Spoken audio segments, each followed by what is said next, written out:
তোমরা কখনো এরকম কিছু ফেস করেছো?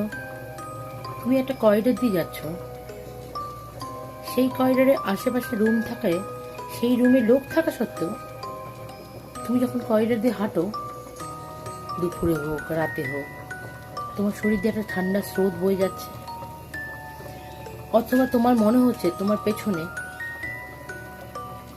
কিছু হয়তো আছে যেটাকে তোমার গোটা শরীরকে একটা ঠান্ডা শিহরণ দিচ্ছে। করেছো? যদি করো তো কমেন্ট করে জানাও, আর আমি কোথায় করেছি সেটা জানতে হলেও কমেন্ট করে জানাও, তাহলে আমি নিশ্চয়ই ডেসক্রিপশন দেব।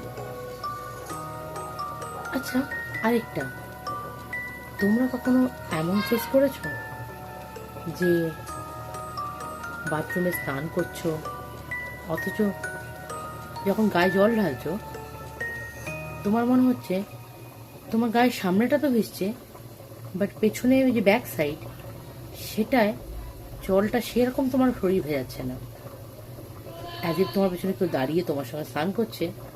আমরা যখন ছোটোবেলায় অনেকেই ভাই বোনরা মিলে একসাথে স্নান করতাম দাঁড়িয়ে, যদি ওপরে এক পাও জল ঢালা হতো দুজনের মাথায়, তাহলে আমার সামনেটা আর পেছনে যে থাকতো তার পেছনটা বেশি হয় ভেজার কথা।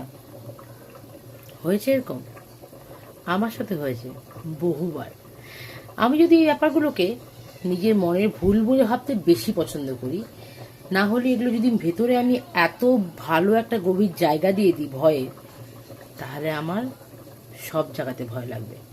তাই ভয়টাকে আমি জয় করার জন্য সেগুলোকে আমার নিজের মনের ভুল বলে চালনা করতে পছন্দ করি, আর সেটা অন্য কাছে পাস আউট করে তাকে ভয় দেখানোটা আমার একদম মোটিভ না। আর তোমার যদি জানার ইচ্ছা থাকে এই এক্সপিরিয়েন্সটা আমার কোথায় হয়েছে, নিশ্চয়ই কমেন্ট করে জানাও। আমার কমেন্ট যদি আসে, আমার কমেন্ট তো আসেই না, তাও বলছি যদি মিনিমাম 10টা কমেন্টও আসে আমার কাছে যে কোথায় হয়েছে বলো, আমি নেক্সট ভিডিওটা এটা ডেসক্রিপশন দিয়ে দেবো। ঠিক আছে, চলো বাই।